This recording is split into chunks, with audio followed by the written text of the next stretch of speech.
lutu fana donna ayiwa ne fana bɛ don ya yɔrɔ ya bagansu in cɛ cira cogo min na nin ta fankelen minnu fɛ nin ta fankelen minnu fɛ bɛɛ bɛ n'i ta ta ka taa ni ne kɛra sababu ka kɛlɛ wuli o tuma ala ka ne ci komi bagansu in o bɛɛ ka kɛlɛdenw donna o bɛɛ ka saga jɔnw donna ka nin kɛ n'an nana kɛ sababu ye o seginna tugun ka na don tuguni komi an dɔw ka kanu bɛ ɲɔgɔn nin ta fankelen taara nin ta fankelen taara ni kɛlɛ bɛnna nin kan n'an y'a mɛn n'an banna ka n'a dɛmɛ kɛlɛ min jangata bɛ min bɛ jugo k'ala k'o ɲɔgɔn jigin anw kan an ka kɛ komi bagansu in olu kɛra famille fila lutu tora yen nabi barama déplacer comme ale le kɔrɔ n'a tɔgɔ lutu ka déplacer a bɛ fɔ ko a ye lutu gɛn a bɛna fɔ k'a y'a gɛn mais ale min kɔrɔ ya ko ale déplacer la donc a tɛ se ka fɔ ko dɔ ka dɔ gɛn tugun n ko hakili bɛ ten ne n'o tɛ n'ale tɔgɔ lutu ma komi a bɛ ten e ka taa yan fɛ yen an bɛ to o bɛ taa fɔ k'o taara se o ta k'a y'a gɛn adisatigiw tun bɛ na o le sɛbɛn o bien an minnu ma faamu a b'a fɔ ko k'a y'a gɛn donc lutu ko a ma k'a bɛ ten e ka to yan ne bɛna taa tile bɛ ɲɔgɔn fɛ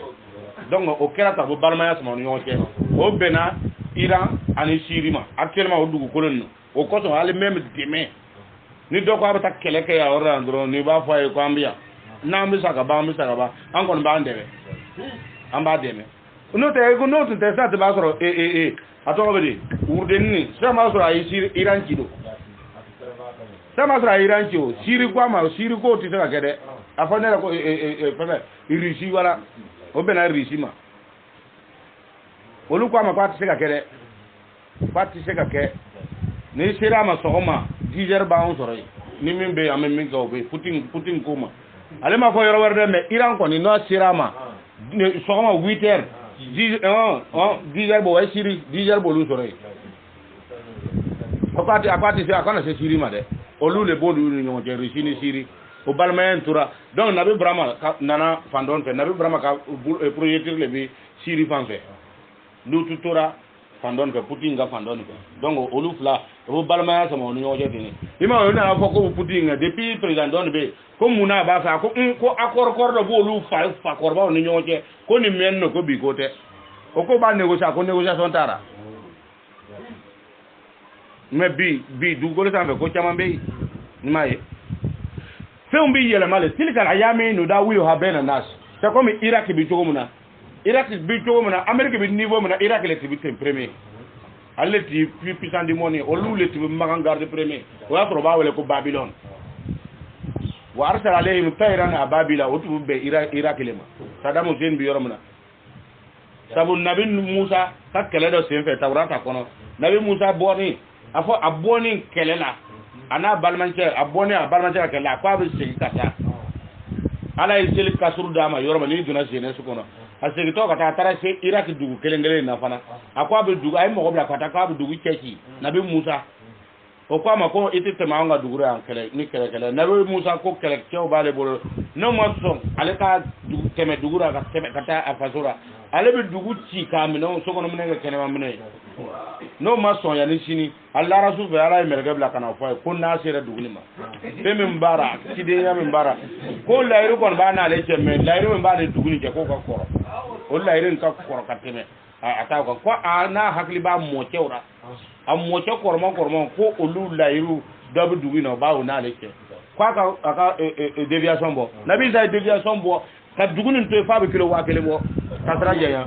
ka sira janya ka taa tourner yɛrɛ ɲini dan no ala ko et puis a tila ka saraka d'o ma pour que a yɛrɛ taa ni o kana dimi ale kɔrɔ o fana bɛ yen bon ninnu bɛɛ ye kalanw de ye ne taara i yɛrɛ bon olu ye fɛn dɔw ye histoire olu tɛ sariyaw ye mais ne k'i yɛrɛ kɛ historien ye o ka e bɛ défi lancer i do tɛ foyi lɔ i m'a ye wa o le tɛ baara ye wa k'i yɛrɛ kɛ défi lancer wa i do tɛ foyi lɔ ninnu le ye a ye i bɛ don a kɔnɔ k'a bɔ k'a di o ye nin kɛ ka bɔ yen ka olu o balimaya in tora olu ni ɲɔgɔn cɛ hali sini i ɲɛ b'a la hali sini Syrie o tɛ sɔn o ni mɔgɔ wulila sisan ka bɛn Poutine ka Syrie fanga min bɛ Syrie bolo o fanga kelen même dɛmɛ o b'a développer o bɛ taa raffiner fɛngɛ la de Poutine ne ka ye Russie le n'o fana ko a bɛ se ninnu ma sɔgɔma yanni wula fɛ o ko bɛ fɛngɛ Poutine ko sigi ka fɔ taara ale kɔni bɛ min lɔn o le y'o ye accord b'olu ni ɲɔgɔn cɛ a mɛnna k'a tɛ tiɲɛ ale tilela a kɔni y'o le fɔ k'a tɛ tiɲɛ ale tilela dɛ ko ni France lo nga ale be France be fa dans 24 heures ado be se ka ke fana France yera bolo Amerique fana bolo puisque o be dumuni femfe ka o ka gazi no ka fembe abe bo ale le fe abe bo ale le fe o be bo ale le fe kata abna taraga o wurga ngolo kete na ya kete 72 heures ko ngo bo fa mo mo do tra oxygène munu mo abia be fa abelo abo c'est drabo ka italo sengele o ba mara ka de go se fo na Sarkozy boy kan na sete akwa kuma yar tara sika fotara no ya wele dura ko ni ale kuma lo ko ka nye fotil fo sika fotara ati kian lele lera mai o binin chugo inata ya e bon olu arabu kele nu olu dole fana segira kana ya so na ya lo ya so na bi brahma ka so ya so afaso tu Israel le ka ko bon ni e abone ngata yala e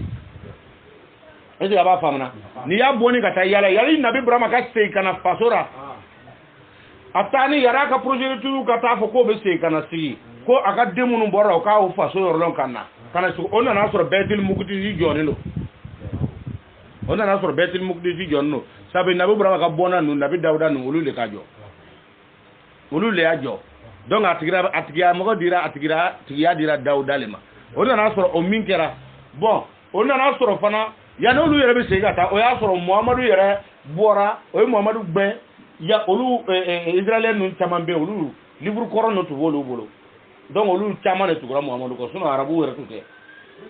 olu chamane tukura rasulu ko ka tien yala ni kena e ka bara ni be kan dulu est ce que ba famna mais olu fana ka tellement ko idog be sigi mena o sigira no dugu na ko na o mena aw de mo na suru do ko mbusumanu aw de o ya mo de mo na suru do kana sigara olu ka ko mbusumanu dala olu beni ka kaltilo sigira yor do rani abuko mi tara sigi to abu dugura sa e tara sigi to abu chema sisa ele ka demi wola abu be ka temele ka o ka demi mina na ndawa farja ba ko gomlelo de ale be ka to abu donc sigi mi se ka ket donc ya soro nabi dawda ya fana to boro fanfe ale tika arabu do ta est-ce que ba famna arabu sen do yoro fle betul mugdisi kele ko rade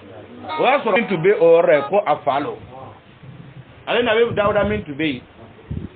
ale to fana to be arabu do golo kan mais a fajet biya ana fa den to nyogon donc ale ni ka surasu to ba le fe chama surasu chama to ba le fe ale ka surasu tawole la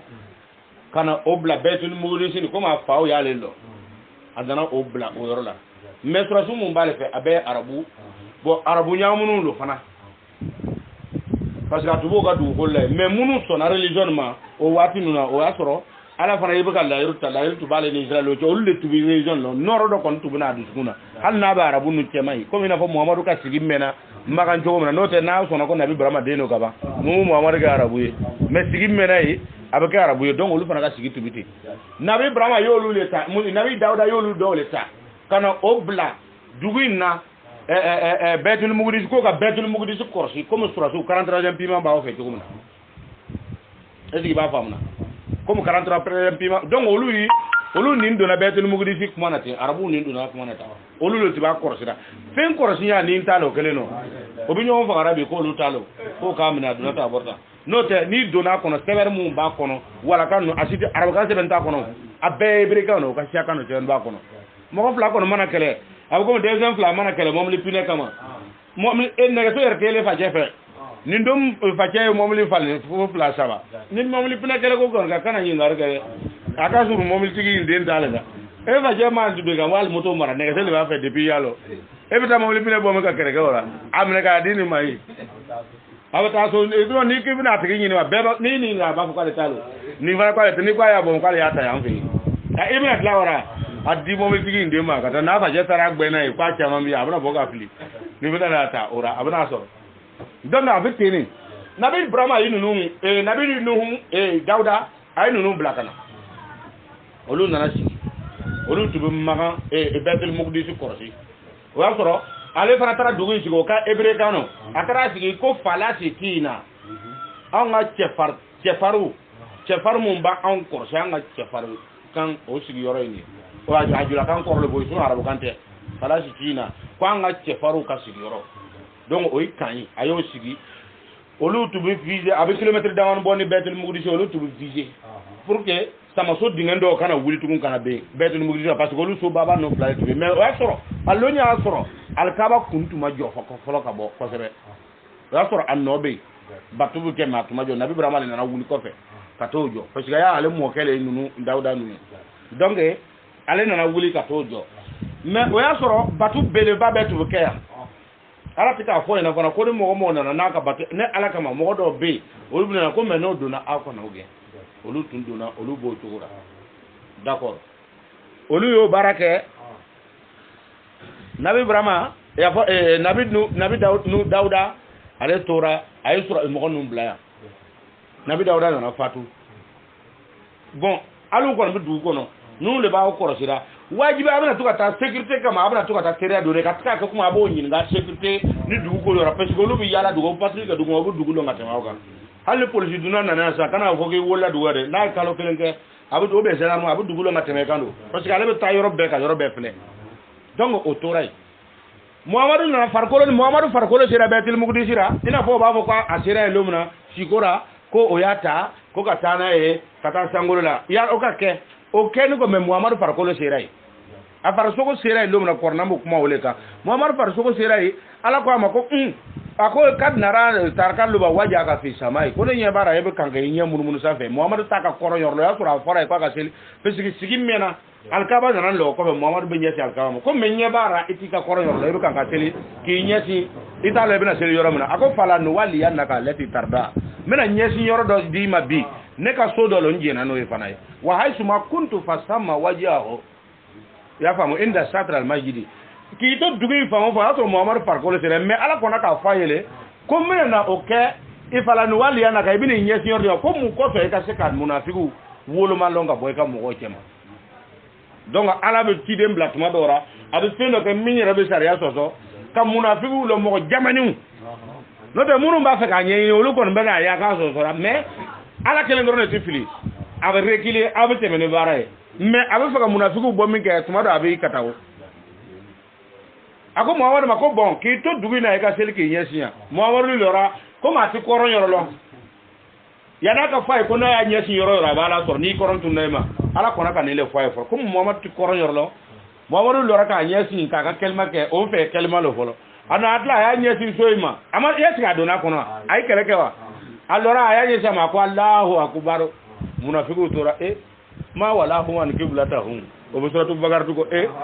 ko munu ya aka kide nyele ma bika waka koroma fa ba ta nyesi mo ko koroma donc ibalo ko sula mo tate note Muhammad ta amna wolonga kala ko ma wala huwa ni kiblatahum munafiqi arabu inde abolu wuce mai olu kake ko molu Muhammadu mana ko molu ko munu ka nyele ma bi ka bo aka koroma dum ba abade ka sel nyomo fe olu bana Muhammadu ro yorda ala yo fa ko le ba fe ka munafiqi lo nga bo chema suratu bagar tu kono Muhammadu yo aga séjour ke akuma sera abe sela ba nyesi worre ayamne Muhammadu du baka koro yorlondo ni yun nun tali aya to bolo ka to ogo ka finke donc kelen ajalo do be kala islameu ay tamne inde ni du na korna kono atate de sare fana ba ko ni sera eso islameu ga ni do na misirun kono islameu ga sere yorabe o me fana ka batu kero tawrata fa to ngo ba ke to ngo fana be me ango amba biele mena ko ti do ya na sigi fe woni dugutigi ya bu nyonga sarra abi dugu ko mi reka jon talo dugu ko ni aba fleke na ko fa fa korba talo dugu ko mi aba kani ado balo ko arabu talo israeli on ta jibu talo donc aba to elege ado tsekata donc otorei Muhammadu tarawi ke olu munafiki munun beri yalo Muhammadu yese ko wajuru be tugo yande munafiki ya ketinga ba ala kuma fa ka fa ka wolma ali kibu kuma to ka to jama ka ati naw ati rekile donc kuma na fe Muhammadu kuma na fo maso o ko lu tina so ke vraiment aduna ta Muhammadu tara ko lu ute olu arabu munafiki nun tugo ko ne mais nunu ko ma awala ante ka sigi aina akon be selia aina aka arabu nyongo biya fe dawda ki yo takana bla olu le dugu che faro ay tasigi o koson dugu ni kera o ba ko arabu ka dugu mais Palestina arabu kante no ko arabu o ya jaw o ya ay sigiya ana o dalo kreno d'accord donc olu do tora olu mum fata o tara munafiga da ni se kuma ko do bani Muhammadu ki ha Muhammadu se la ka nyesi aka femi fo anye yoro en kura antalu do ulu fa kuma sera kan nu pompe ulu fa na ulu ko lo zaro kelebe ya ali sini kelebe yoro na atina ba Israël no eso ga cha o sera ora afoka ta brufi atise ora ala na fa ko nan ko wali kullin ja'alna man sakan fiha wali kullin ja'alna man sakan mawaliha akwa kelengelen be ne ala le kantige yoro blawo kelengelen be nyesi yoro wa wi jihatu ne le nyesi yoro blawo kelengelen be na o taraka nun tabina o ka nyesi yoro be mi o kore ko diyan willa atike fi o fuka brufi aw kana to mo ka ne ga do anal ma kelenga no ki bu kuma dro ba fo e ti islam ya fe e ti fe islam ya ka développer mi fe islam ya ka développer mais islam ya ko na fo e ti ta wal bu ko ka wal lumina rawa abe dugu mina ngo Israël lo ako fo misiri ni ko abo fa ole kama o tu wulani munafike depuis sanja ka misiri wara lo ko bunya ko chenye nabi dauda ere mi misiri ni lo ati secret min bla misiri ngono ni do na ka fe ali sini o ba londo abo ko magami to ni tara fe mi dara la fa ya bimna ima o bato ka yiji kewa donc wala kan be ni do na ka fe fe fa bimna o yi misiri do la ka chenye ka wala kan mo ka tana yo worre kata bla wala kan bla worre so mo na soro wala ka te o tara boni fle ka ta sura no nai o ya ke ka ke abi se nda wono bo na de se ka toyi o ya bo ka tabla o misir nu gono limam kan nyanda wona lo wo nya ko mo ko seri o wi na so ma bo na kana sura atei o tara doyin ka goro do ara ka so o na so ma ka sura atei goro ba no na hala ma so te me wala kan te o tara bla bongolo ngona be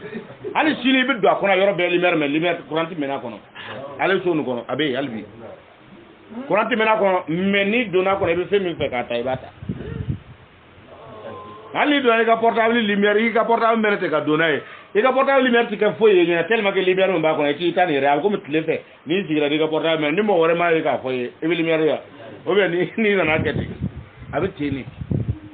aso ne mbe na ko na so aka do anal man kala na o fede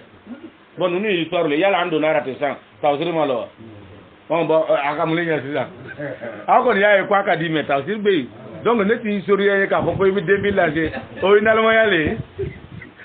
donc ale so ina na tini est-ce que va famuna o balman nu donc Palestine ni o be Palestine mi fora ko arabu le bu ore o le bu boy kana muchi mununa e ndo bu lu ka du ko le la anga ka alu arabu bi ya sa me dugul Palestine arabu kano wa na na sigi keno alu bu kira la na ka fanga so rangambi me dugu yere to ko ambo le fleke ni siani yo ni siani du aw flabe ke le do ka le dugu tige do ka dugu to ko ba flele mo me ka tia kana o tige ta le dugu ni hal na bora étranger ra kana amadele ka dugu na ka yesiyo amadele ka se dugu na don dugu na dro kele sorai na le kon yo siani ni dugu to ko bo sa kan alu yere fa jontal elo se fo bi mena dugu be dugu lo ngate makanga kam min bi dugu na do atalo do donc aw kana to mo sika ne ala ko alili wali kullin ja'alna man sakan mawaliha wa wijhatun donc kunye signoro alele ablan kelengelen bela jene man sakan ani kantike yoro ambata ya fi amba nga yike ta nga bagan kantike fara bata ya fi boga yike ko ka bagan kantike mawaliha kwa mbe kanye siantara wala sha Allah la ja'alnakum ummatan wahidatan kuna tika dale ale ba mbeke kele mena ya bonyo wala ku faka amne ka kele alu jone bara alawa amaga bara wa aw kana sonora na manya ko kwa bi duwoga mo e kura abi sel ka duwoga Israel ni wa bi duwo soro o bala ka libur kono yoro chama ko ni mo sel la ka duwo ka ko ala bi duwo yi o sebe ni mbeyo yala a chama to le jone la ka sugere mu daga sigi ka wudri ke ganye ka bi duwo kera le video ni Israel ka do ni o teo mala ko ni duwo ka o kele ko bi duwo ka yi tan ay maya ana miati ko jama nyana de ka sore ka kanga ni leke ka dugo lon kele special ne rata ka dugo ko ye o mu awu projet to be o ka dugo ko ye ibuti ko se meno be o kala ofle na wes no warre bita ka ko be ga ma ngame ah okay pa bara la dit mo do ko ma ko to yella awade bara ofe e bi dugo ko ye awa bieta la to ko ni ka dugo ko lui ale do rebe nala ko ba wuli fe ibi se ka kalo yin yara bieke hali ti ko shi mina ibolo ngani ti ga to jor ko bi la abi sore oh Israel do na fa sa Israel do ko jono a ko lo a ko ka cha o me aka tanu flalo olu togo ni secret le tisere wala kay na kadlo donc ni l'imam tu set la raka ba olu togo ani secret min tu be dugo min be abolu togo ta be dugo ni kala awye be ma ko bidla okay yala to lo ne cho ni min ga tlaga je ma wa woro okay ni ka ketia ele ba ko warti ku mo dugu gbele afo ele ko foni galo la kan foni ele galo la abi sam mo kan nata foni ele galo la hal dugu tigina duti abuna na fay kenna dugu ga gbele na foni ele galo la kan dugu tigi da ko dugu ga yoro yalla mo kan ga gorde foni tanke ba kan foyi o ti jo soyo o ti foyi ma ko be warti de ngale kon ti joro fendo la mi yere na ma sura ti nyatio et puis kat la ga danya atike o tike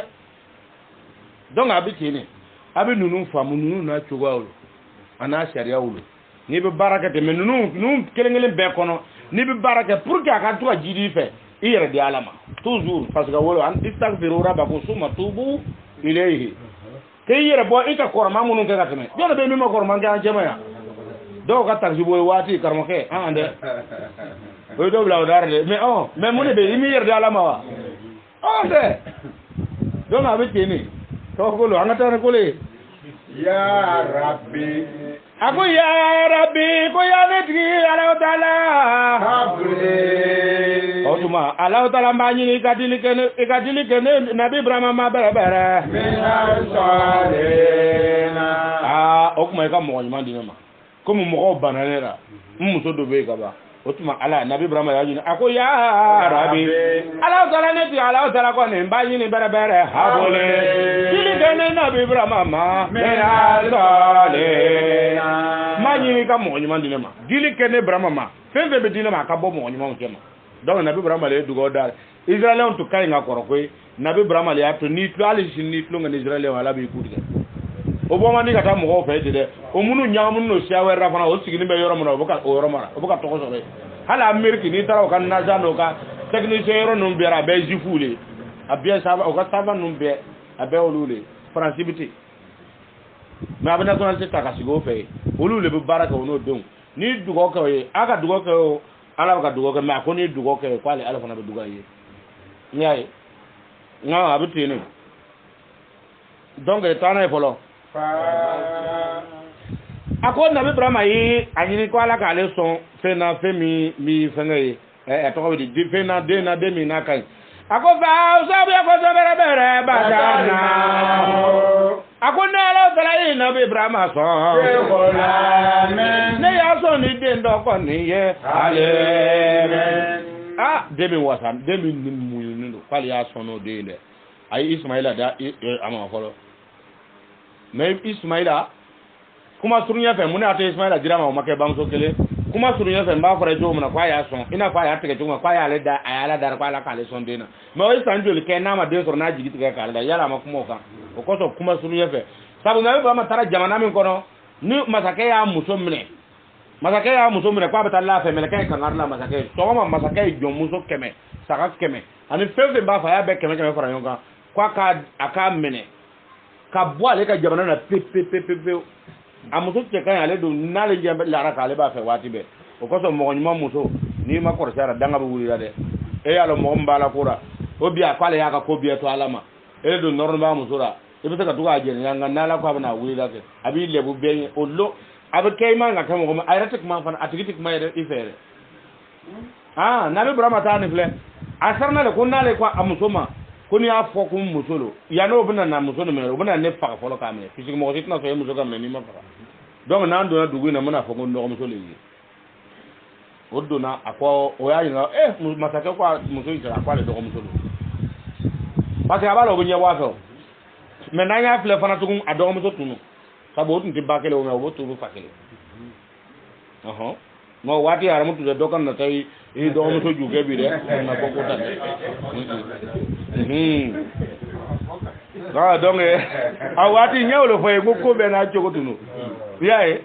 o wati parce que o muso ndale ma ka to jokole kon nana abdu jokole kon nana wa bo olu wati no nane atudi foy ke korona mbo fana foy ko e muso furu kay to nolu nyogonu mu ko ila ma kadi salafa o kera ka teme ka muso intibla non donc na tay do muso juge ko karon ka foko ana yo brama ya do muso e to hati na bi brama ya tay do muso juge o ti se ka gere donc a masakayo ya to sukura ay muso no boshara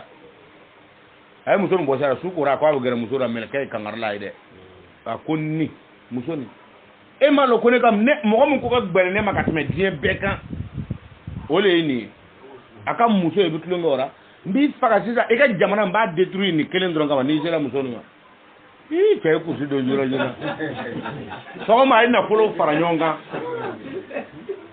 Mete na Ibrahima era tu signo na tu ko ya menati na tu ko le do muso amusolo ya no to ka muso mo to na le fa folo ka so ka muso me ko ma pa do muso aya do muso na muso me akara jo atna reagi comme na muso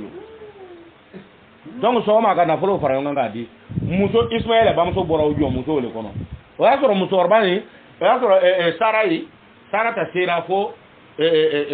sambi wolo la bisegi ma ka ba ma den so a jigi tigara ko na Ibrahima ko ni mine ne ka jo musolo na i den so ra be ka an sabatai ne talo jo musolo yare ne tale fe me mo bor ne talo avec ele fana tay ko wura ina siso donc na Ibrahima muso nti asile me anta muso no 600 hal no ka i wele telephone ne muso kam bora atinye ni banzo aw kuma se ka ta fe do sil bu koro ya ni ga tla kuma na o ya mi mu ina ni tla kuma na ba ke kele ka ina ko mo do be an fe kema cheulo surtout comme an mu ka nga baranu anga na fa kumba we wo muso le be se wardi la jura no ki weli ka muso ka manga muso haya fa ka sumuru aw kuma se ka ta fe do sil bu koro ya ni ga tla ni mi yewu so feke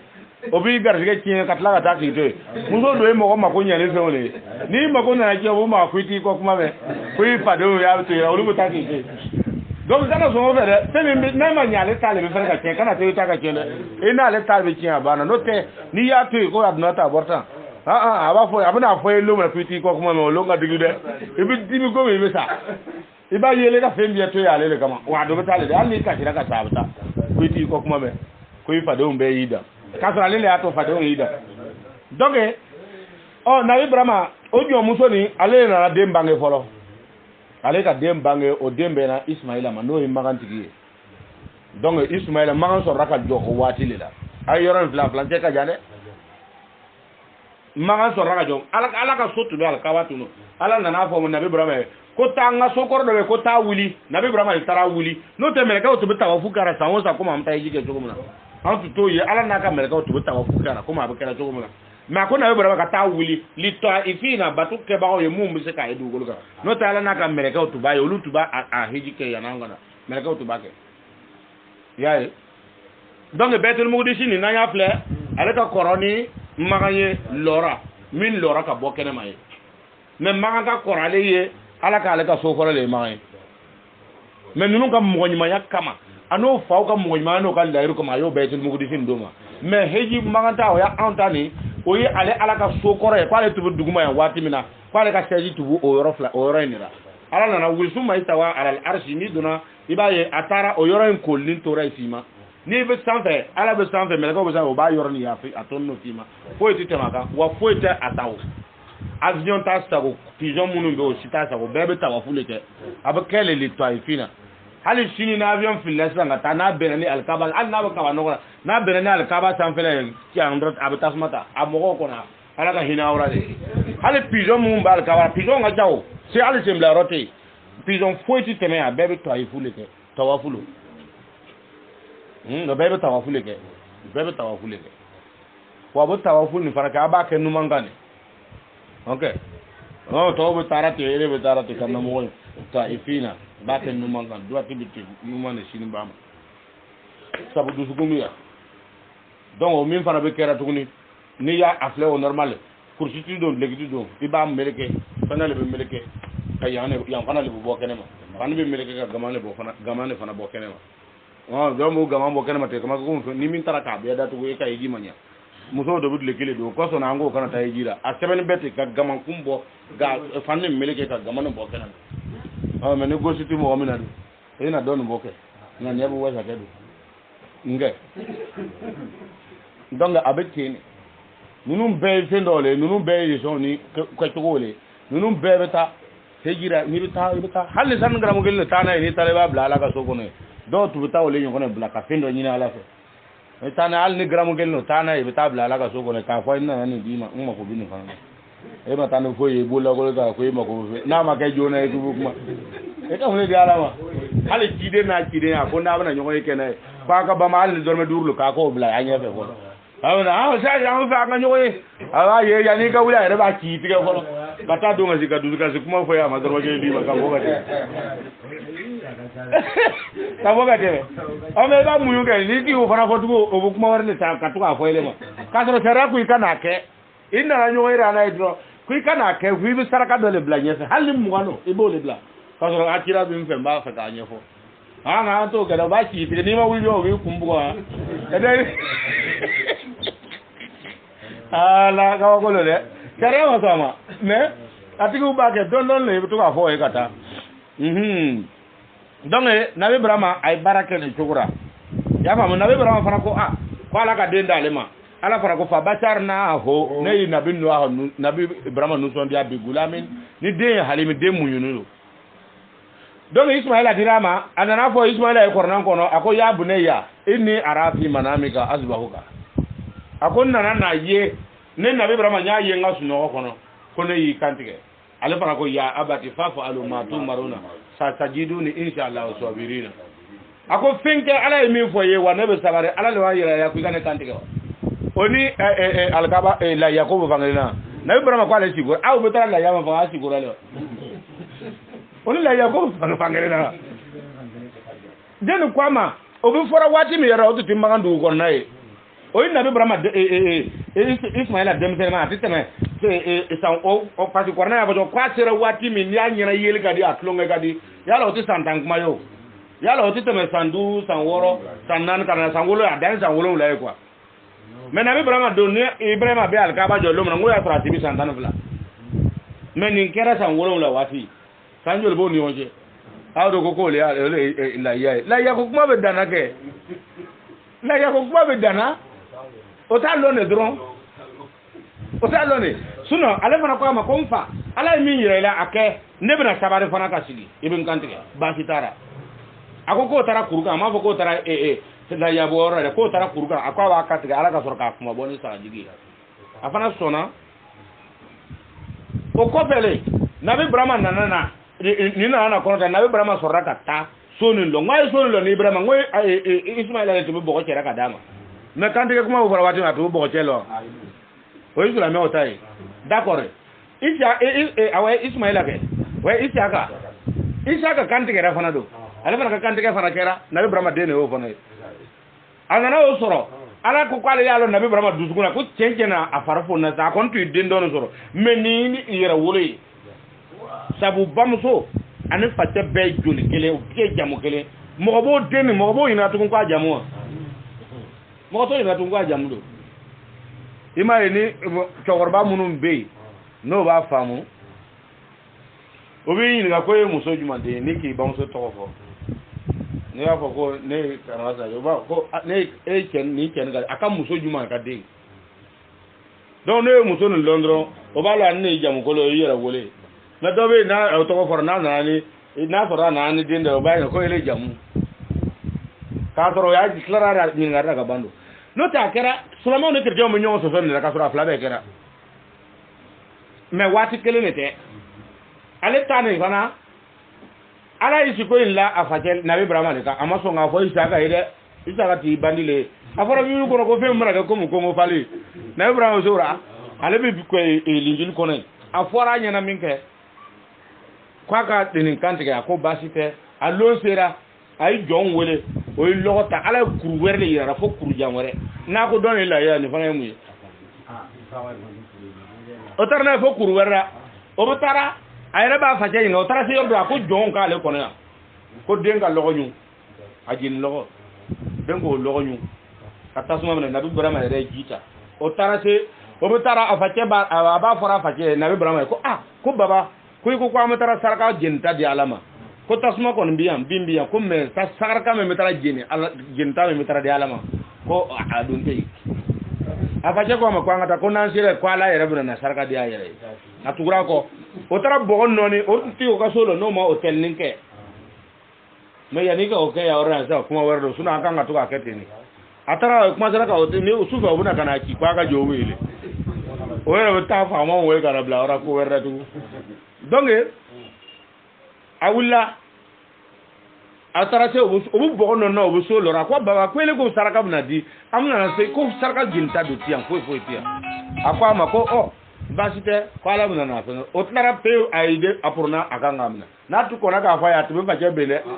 ko mu to ro no fa na to ga green ko sebe banga aya apurna amna ka siri ka bla ko ba kan tige ala ko ma ko a sidan le lara na ko bi mfetu e den ko kasike sanke me ma so kele mi ya so ngi ko di iyo di o yere bele bamso tu isi awere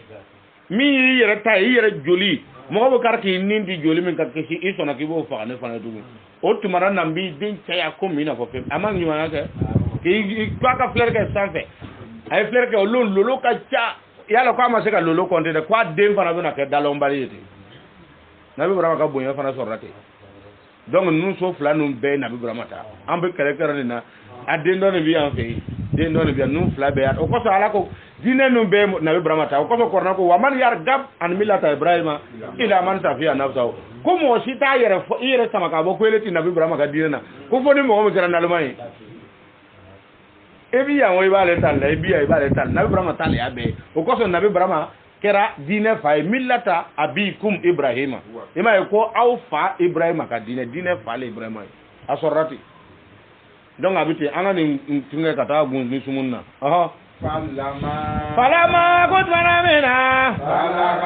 ako sele kera twana mena ma asa aya ima ye ko deni sera twana mena sa aya nuson dia yora ma aho iba flet on na bi nuson dia yere barka kiki do tan fenta kana dia tan tan na be fe on to kala na akadi abamzo fa kere bata tmodo ora ka bole bamzo be ta fe den ta to ayala kwale ma karma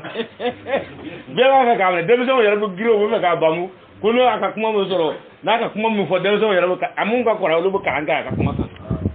o ga ale fara bo lu fla no e mi fo abo fa la de abo na fe no vote ka kuma do fo etinye so de so o miri furu abe fe mi mako fo olu be ko anga ka wati akot no mana nabi brahma ka deni sero ma de aseni tan keme ay hala dare ala denkele min dama ko meto mana mina deni sera sa aya nu son dia yoroma nyena gbe boyoroma ma ahoka fara nabi brahma kando kala ala shikola nabi brahma kan aya kando bere ya boneya ako ya ndenje o ya so deni sera o wati masa ako ndenje ibrahim ako ne ibrahim ako ni ara ako ne ibrahim ido ye bere be mana ne ya yenga siko ko ne kala ko na bere ani ako ne ibrahim ako ni ajeba hoka la yakuma bi yorena ako nya yenga siko ko ndenke ko ne yi kantige de ala ya yira na ko ala do ti fo ila ne kan sikora nata fenga minke ayo le fai obega la jarabi ba kono ay vraiment la jarabi de yere ka la jarabi ba ni dolo aba vie modi la ba tar ko ati ata ji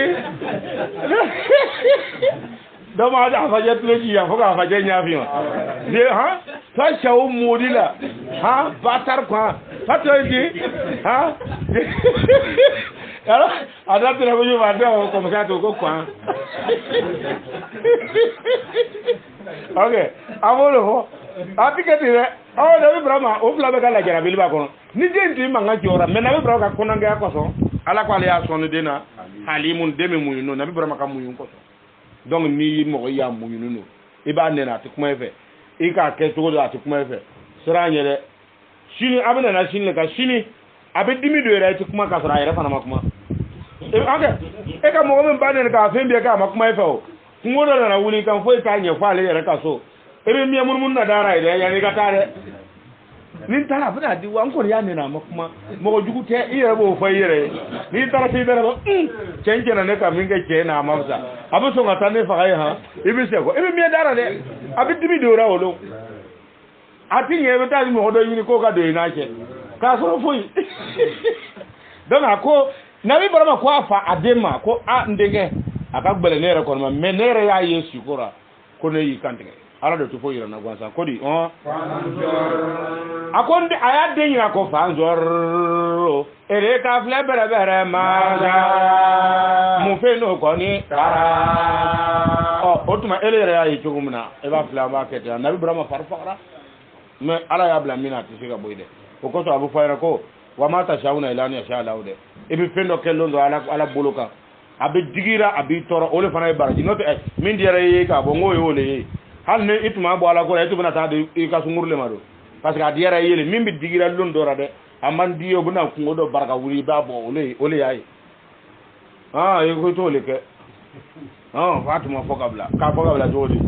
ama fo e gabla on le diet la min nan lo mena barabe ko to ko to ba fo yiti pa be ketini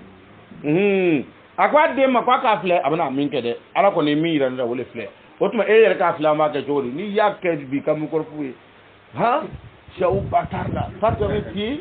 ha batar ko ha si de domiti ha gaino je te dénoncer à la a huti quoi ça yana ka ta police ra huti quoi ça ta murta kana fa ta murta kana fa de dama ayun ne fa de kodi den kodi kala Ismaila fana ya kan to bere ya bati ako ya ne fa ke chogoroba nyuma infle ni alma ala titlongere ala ka tele okuma elebe fenke bere to maru ala ka tele ala ba sebele la ne ele be ala ta okuma fenke akija mingere mena tuma sera ole sani ya ni doni ana tuma sera do taje do ibn Ismaila soro insha Allah so mina sabirina mena ka sawara bagaye insha Allah ibn ka sawara bagaye ibn kandiga awu mu fara la yayi ko Ismaila place aka sa sawara la yo kandiga waka abuto me kana jurudu araka su katuwa aba fara bu kashira Ismaila dum kashira take Ismaila te ayta la ya ko nyanyi ni ko werra na tu keraw ye o tuma na be fana tibina ika ide fa de men to Ismaila ologe ila de je folo de ba to la Ismaila wa la ya fa tu dan kele ne mare no de na tu fora ko la ya fa wajibi ko de je o tibu fa ora mu de be de musodo olu tu se mara donc olu tu be ser le fembe ay parnya dabla fa kende la ya be fara ni ngania mi ani ala dar mi oni ni fa to tikele ni fora ni ye ka soro ko tumana mina abedi demeten fitini akadi be do mina aye fala ma na tira ti et mamina iba ki ya ko gadi be de ko tumale mais lo min lema al kaba be jora ale ni Ismaila wa Ismaila be 100 ans fla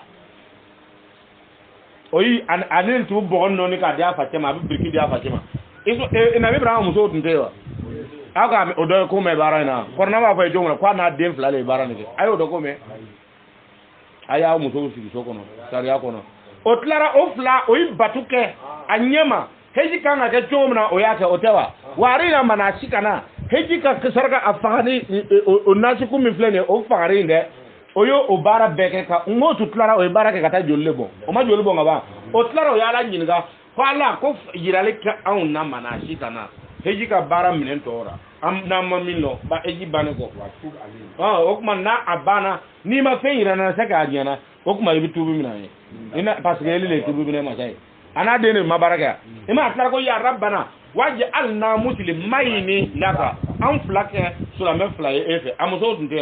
ako wole o ta wafuga aya muso su so konde aweli sare lo na be brama le balo lo mina ni be lo rangwa muso flaye tunta fe eko lu ko me ko eje ta kadiama amba nga si bonde no la ngo muso ka jeta me misiri fana ha muso ay ta misiri ko misiri bebe ke biye ka sai ba to be no ko kabla ha muso le ta misiri ko ka debe ko do re bolo bi jira do se mi kalola o be o ta fo o bi farangolo so biye na kana ka datu kana na kana ko na misiri ko ha abese ka ko lubo bara ko mo liwere olu ti sella ni watina o na misiri ko lubo bara ji soro seli place da ikala na nga misiri no na be bara muso to be e ko lu kuma mero na atlara ya préciser ko waja anna muslimai ni laka an flaka an kai sulame flaye elefe otewa wa min zuriyatina ummatan muslimatan laka no da ta kan muso mun gallo akon me an ga juriya fe mun be bo ona nabi Ibrahim muso ta yuru do yawa mais muna mo lo aden ana den flalo o wari na mana sika atla peut-être ne muso mona peut-être yi ma dafa ma lo otuma ala ni mi ya je o yira na ala ma fo yira ra oh alu le ba ha aja o le be blakata ama fo bi eja o donc abitini nabi Ibrahim afake adenke denke ko baba senke ala iblamina na ala sona me sabari falama ko tona mena akununu flayo yere di ala taala ma bere watallahu aya abdi anyesi ala taala ma tege ja abina ya famu akotumana mena aslama o flayo yere sondi o flabe yo yere di ala ma tumana mena do o watallahu o flabe kere ala taala tay ala jabi yordo ya ala jabi ala min fo ele ki den faga ala donc ngoko ni nous sommes bien de mi muyun no ni fana ya ka muyu jabi ni fana ya ka barake wana daina ho nabi Ibrahim ko bi te ingante to na mi na law dara ya wele berabere Ibrahim ala ya wele akoya ele nabi Ibrahim we akoy ga danga ni ya sadake ele ko ni nyani ka berabere ro okmana iyi ka siko ni de iyi ka siko kentigi ya ni siko me fo ifana sona ka ke e kalo na la tala ko ni na je anu be sara le ke ara no de na la tala be mo sinu ko ni sara ke da le ta ane be mo yima sara te de ele muyuna ka songa tukule ko mfana be dendi ma de me muyunga tuko pale mo yima sara te ina haza ko ni mi fleni ale den jati o katigere mi fleni ako ila jarabili bale barabe are mo be la jarabili mi bangin no de nyinin ke la jarabili ka laika est-ce que ale na bana to mo ko fe kude sa fa ka kele no pale ya ke la jarabili ka di brama kele no ay fara mo gora me koma do ya ngani ata saraka bo ngani ata kaba ntina to wa fadaina ho otuma ni Ismaila kuma bo bezebo he ne kantigere fe nwere ye o minka bo ale la yalo gele no pale ya kuma bo ale ni abatu kono ibika ke la yara farda ya fe gele no o pale ya bo safa be akan fardalo me na Ismaila le makai kuma bo woro le no fe no te sanga ke fanga ke farda o fana kuma be oni ale fana kuma ni Ismaila ka kuma te fanga le fe abito ko na ko ne watarakina nale tuli ke berebere akuni ko tuli ke nabi Ibrahim e berebere ale fana tora labana mo ke ba berebere akuni ala beraka kisi ala ne ko kisi bi nabi Ibrahim e berebere ne ala beraka be sarale ke ale mo tene akalo nebi nyuma mo sinu ko ni sara kaza lega ni joina de akosa bo Ibrahim mi fleni e mele ba tena akale Ibrahim ko ni ne ka jonu ko ni ye alebo ni na limani ajongara na Ibrahim e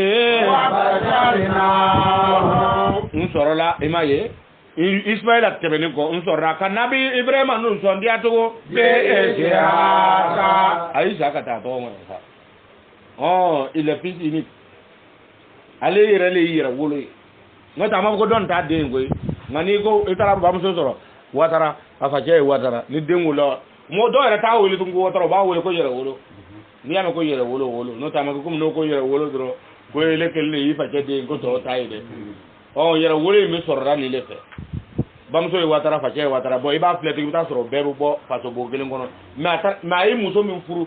o belenso yegelenya ni wo na fara ko faso den no be tayle na fara ko baso de o be se ga tayle na fara ko belenso o be se ga tayle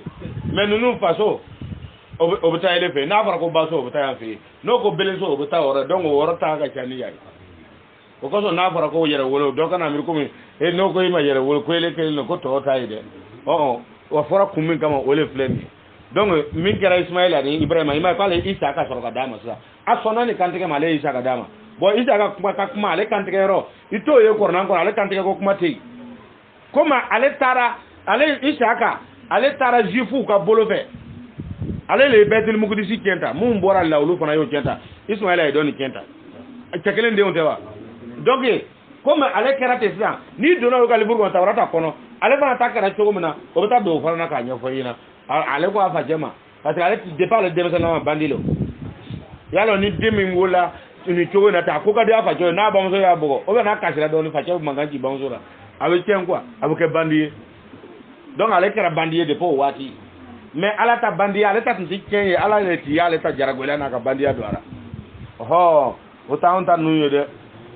abe wulda ere nye bara abe kiena o on fait ti bolo wara abana ke virus donc anga ta kafle nabiyan ako nabiyan ikala isaka fana ko ni nabi nyuma ne berabere minal salihin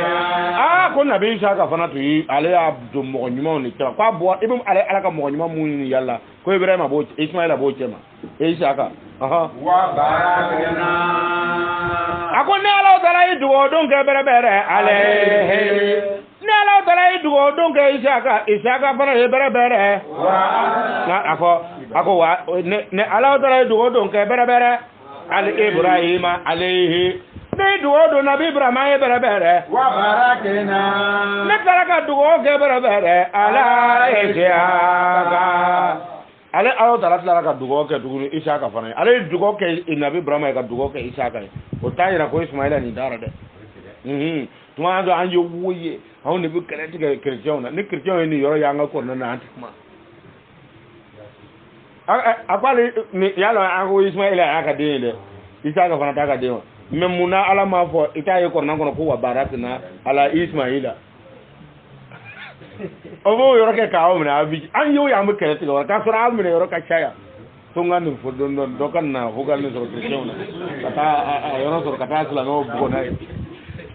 no da woni le fo de al na ka fembia ayi aka ko obi akornanti chewa ka nya wujuga doira alla le yerma la korna na yele ma fa ilan bara ibra dole fo ako wa barakina kwa le barka do ale ala le barka do ngadugo ke ibrahima na ka se no ta isa ka no ka kuma fo kata ba ma baraki yara asira ya kwale yake amna mu soro ata ndaje ama fo ngoi ka le o taiwa wa fo nbe kwale dugo ka le ko ba ngata dori wa men zuriyatihima emaye ko nunu fulaka juriya ale barka do dugo ka o fulaka juriya fa chemani de mambe femi mu bora mais ismaila be togo soro ni nabi ibrahima no ta pasora belezora ati togo soro na yo worda to sige bamu tu joyi Muhsinan ako nyuma ya wa zaliman ako ale ni mo ko lo fana be soro bere dina kusi yaye ako muhsinan ko nyuma ya mu'minu kene wa zalimun do fana ito yo ne ka le na bo se do fana yo yera kunto yo iswa ka de fana na mum bangen no yo yera tonyo ko yera sama ka bwara mo ko nyuma mbara mo ko lo mbara na kwale ko ni barka do ka juriara ay yore fam ka do be mu'mininte me barka bara ni tlu ngara la bi fa forka kana siga ora fiu mu'mininte de mime ke la ara obe o ko so no ba fo ko mo ko ki kele nyon wulma e be tara min kele ere nye bara alere aka supasement alega supasement gwansa na folo min dona o ma lo ele ka o ma do ele ka 4 étages complet ra ele ba fo ke ko comparé le ya comparaison tenale de allora la ilaha illa la ilaha illa la ilaha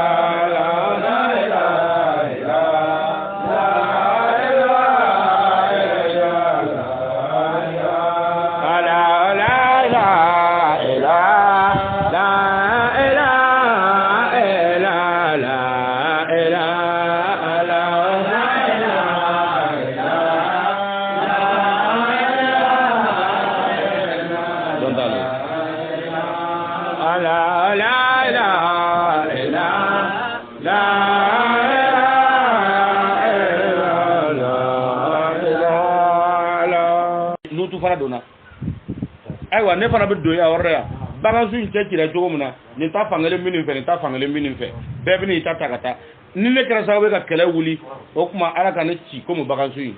o ka ke o be ka kele de undona o be ka saka jo undona kan ke na na ka sawe o sera to ko kana don tuguni ko me ando ka kanu bi nyone ta fangelen tara ni kele benani kan na ya me na mbana kana deme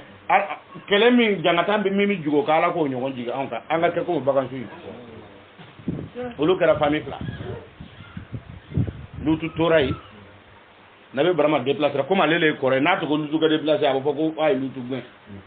abra ko kay agwen malé mi coré